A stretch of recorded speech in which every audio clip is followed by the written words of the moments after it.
y me da muchísimo gusto que nos acompañe. Le doy la bienvenida con sana distancia a José Luis García. Él es analista político de la Universidad Iberoamericana Puebla.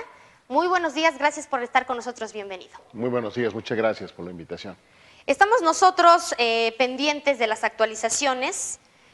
Estamos viendo que Florida se lo lleva a Donald Trump, algunos tenían como esperanza de que se lo llevara Joe Biden, otros dicen que no es sorpresa. Vemos a Donald Trump con muchas ventajas, pero me decía usted fuera del aire que es pronto para decir que ya ganó Trump o que ya ganó Biden. Bueno, pues está muy cerrada la elección, sobre todo para el voto electoral. Eso es algo que hay que tomar en consideración y que sus televidentes deben tener muy en cuenta, que no es una elección pues, digamos, similar a la nuestra, de un voto directo. Hay un voto indirecto ahí, que es el del colegio electoral, y que eso se lleva por estados. El sistema electoral norteamericano es muy descentralizado, no hay un INE, por ejemplo, allá. La Comisión Federal Electoral se dedica a otras cosas, y prácticamente pues cada estado tiene sus propias reglas, tiene sus propios mecanismos de conteo, sus propias formas de imprimir boletas, tickets, en fin. Entonces, pues prácticamente estamos hablando de 50 diferentes maneras de llevar a cabo las elecciones. Y hay estados clave. Ahora, pues como usted lo acaba de mencionar, pues Florida, que es un estado, fue un estado clave para que ganara Donald Trump hace 4 años frente a Hillary Clinton, y hace 20 años entre Al Gore y George Bush, hijo, que finalmente esa elección se decidió por la Suprema Corte de Justicia de los Estados Unidos, por lo extremadamente, digamos, cercano, competido que fue esa elección.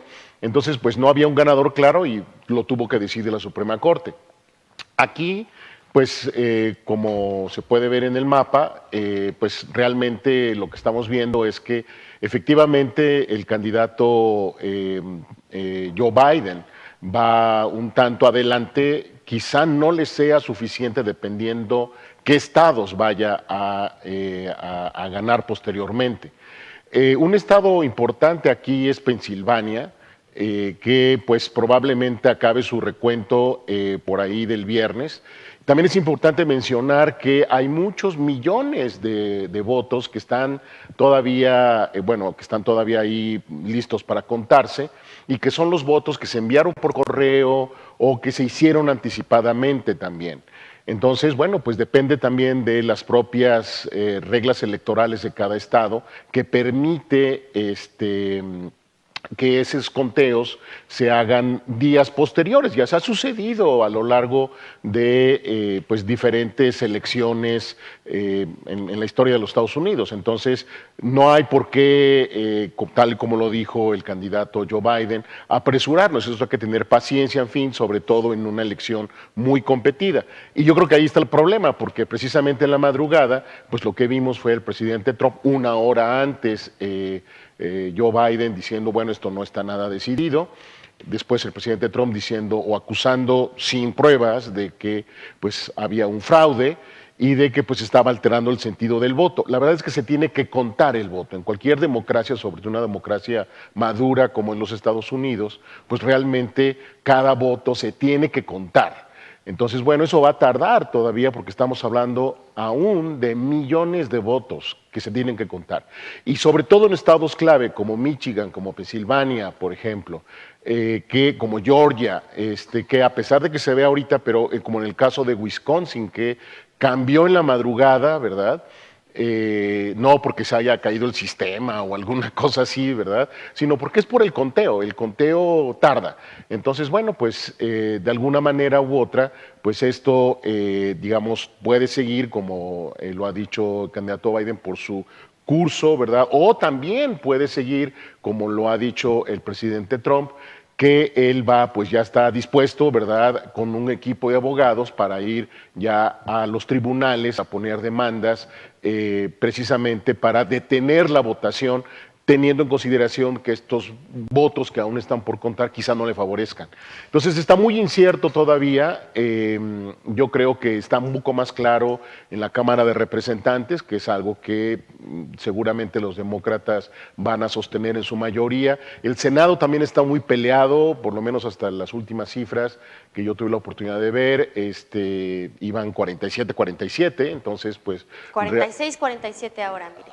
46-47, pero no Demócratas, alcanzó... sí, están parejísimos. Sí, ahí está, sí, el Senado, pues bueno, 46-40 y los republicanos, uno Así solo es. nada más, entonces sigue siendo muy peleado también, y pues por lo menos hasta el último registro que tuve la oportunidad de ver, pues a Joe Biden y por lo menos los principales diarios, las cadenas de televisión, en fin, le dan pues prácticamente un número faltante de 46 votos electorales para alcanzar los 270 que se necesitan para obtener la presidencia. Entonces, y Trump necesita 7 más que Biden. Entonces, realmente es una disputa muy fuerte que no se va a resolver probablemente ni hoy y quizá ni mañana tampoco. Ya veremos cómo va.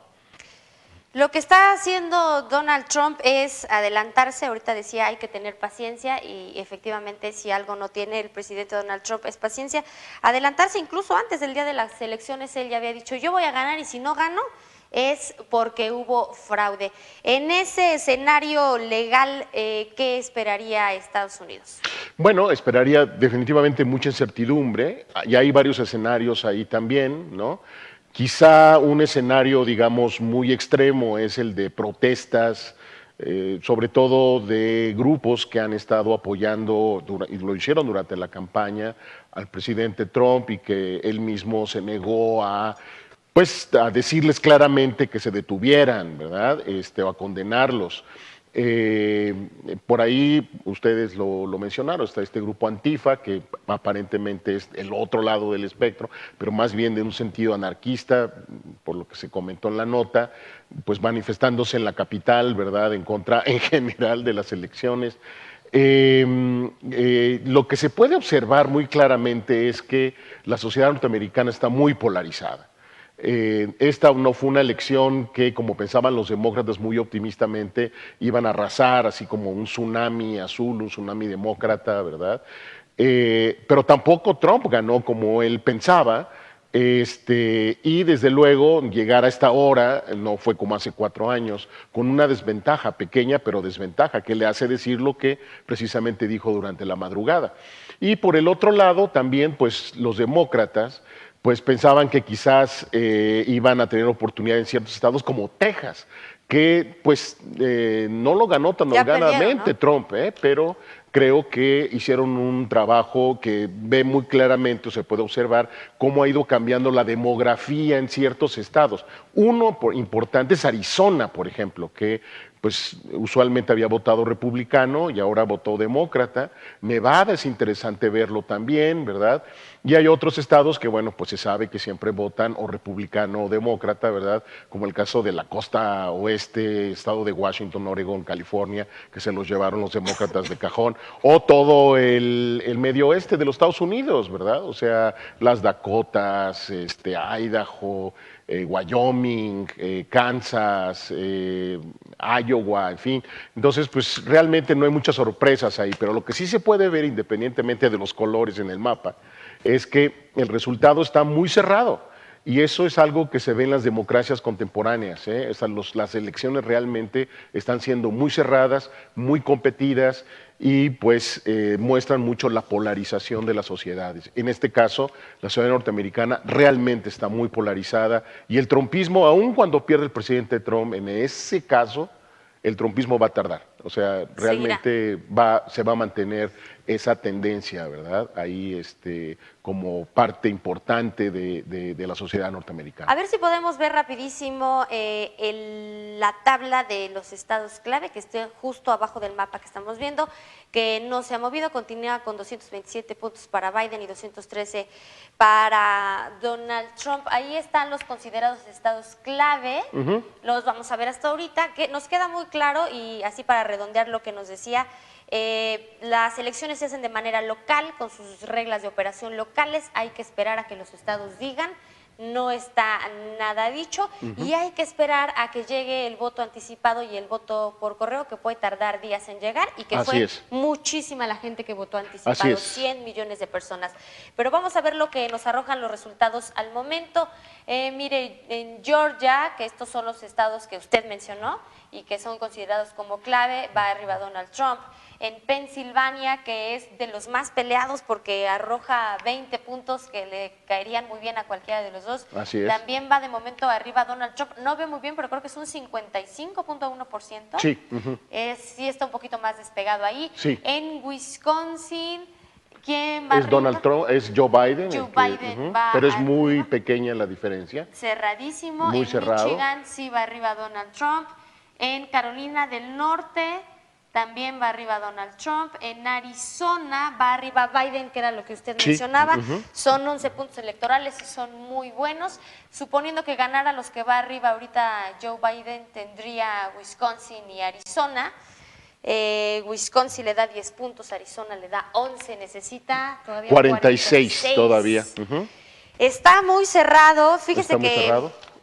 Ahí algunos connacionales allá están preocupados porque sienten que ya ganó Donald Trump. Sin embargo, también hay mucha comunidad latina que lo apoya. El claro ejemplo es Florida, un fenómeno que pues se podría explicar en gran medida con el origen de los países, ¿no? Son cubanos, son venezolanos. Tú les dices tantito socialismo y los espantas, y esa campaña le pegó muy bien a Donald Trump, porque espantó a muchos latinos. Sí, sobre todo en el caso de Florida, y también ahí es como un microcosmos. Definitivamente, por ejemplo, la comunidad venezolana y la comunidad de origen cubano, pues sí se pueden asustar, ¿verdad? Les llega muy profundo, como usted dijo, ese discurso, digamos, del fantasma del comunismo, del socialismo, en fin. Pero la comunidad latina, en efecto, es muy variada. Por ejemplo, los puertorriqueños no necesariamente se compran ese discurso, ¿eh?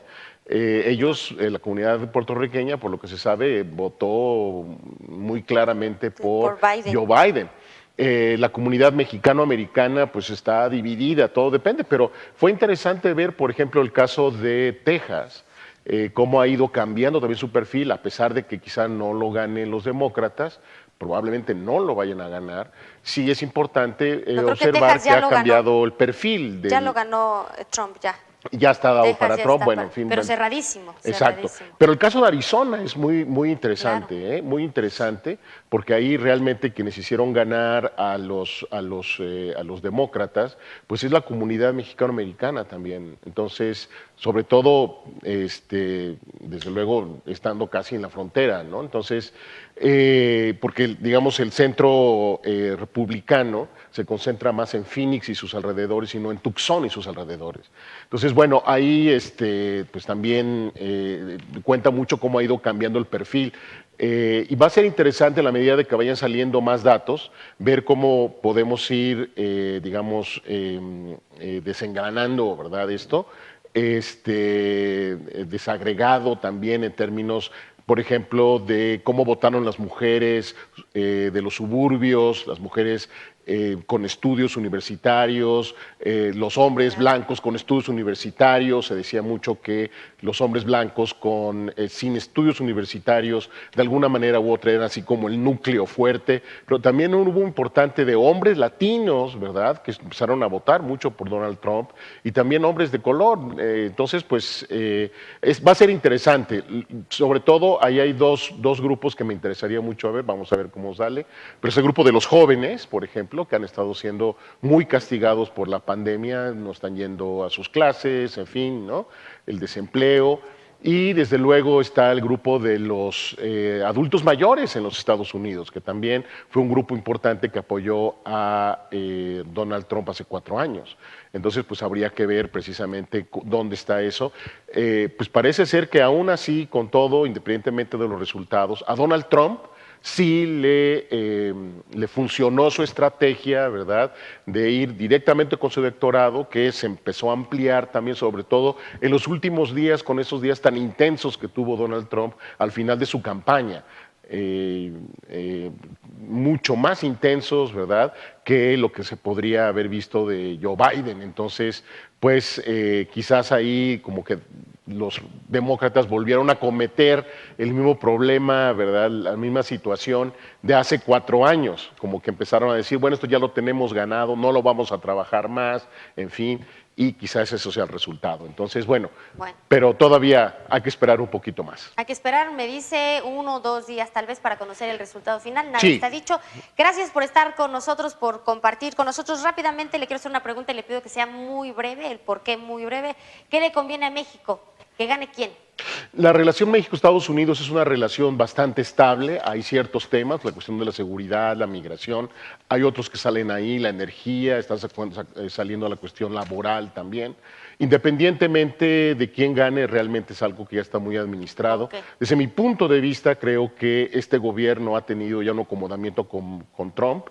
Pero Joe Biden también podría tener ese acomodamiento, quizás un poco más difícil la situación, pero no le veo yo también mayores problemas. Muchísimas gracias por su tiempo, por estar con nosotros. Con mucho José gusto. Luis García, analista político de la Universidad Iberoamericana Puebla. Gracias por estar aquí. Gracias.